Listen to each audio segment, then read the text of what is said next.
I love old photographs of bygone eras and just try to imagine what it would be like to live in that time. And, times of the tall sailing ships coming into harbor and just the sounds. You wouldn't hear the horns, but you hear the bells and the clanging and the sailors, yelling out their orders as they're unfurling their sails or tying them back up. And just the hustle and bustle of the wharf.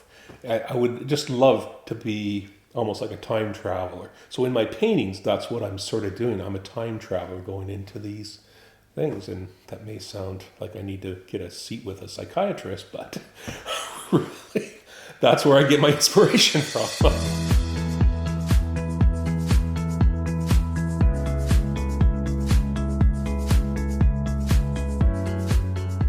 My studio is located on the beautiful back bay of Lockeport, Nova Scotia.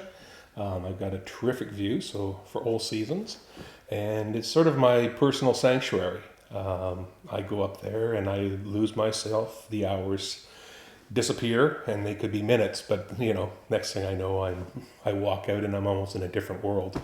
So and then I have to come back to reality. But painting is kind of interesting for me. It's something I always grew up with. I've always been immersed around it.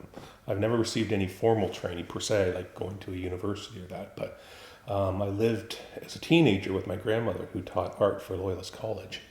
And I did learn a lot from her, and through her I met a lot of artists from the art community. Yeah. And not just in the Bancroft area, but people from all over.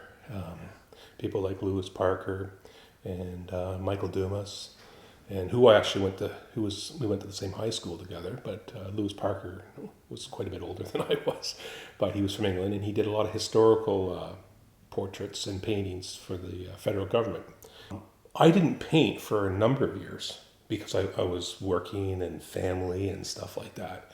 And if you go into my studio, I have things from my past life, which is my past life, that are in there, but there's only a few things. I have my new life is painting, and it's art, and it's creating, and that's who I am, the whole person. Even though that other part was part of me, that's not my life anymore. And it's good there because it's always a reminder of that's where I came from, where I didn't paint and I didn't create and I didn't have that sense of accomplishment and peace and joy when I was creating pictures and just as they come into my being, right?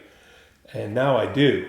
So it's kind of nice to have that little reminder. My art, the style is a naive art. I wouldn't consider it folk art.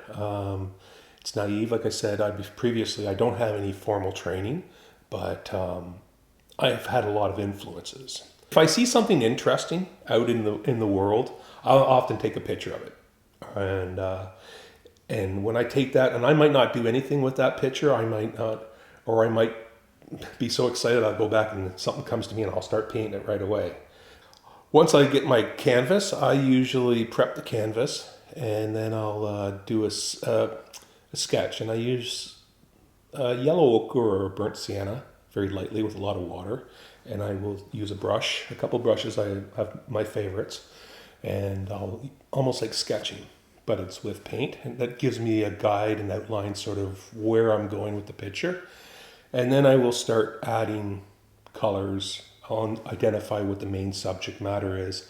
A lot of my artwork, I try to tell a story. Like any artist, I practice certain things, right? I look at some of the other artists, see what kind of styles I might incorporate something. Influence of the sea. If you live in Lockeport, the influence of the sea for everywhere, actually, not just Lockeport, Nova Scotia, is so immense. And the sea I find it so inspiring because it changes like, when it's dark and it's stormy and it's almost terrifying. And again, you know what, for me, that's inspiration. I just grab onto all of it. Like sometimes I get really excited when there's a big storm coming. People are diving for cover thinking, oh, we're going to have a hurricane. I'm like, I want to go out there and see it. I want to go out there and feel it. I want to see I want to feel the wind and the spray of the sea and the salt, right? So just the immense power.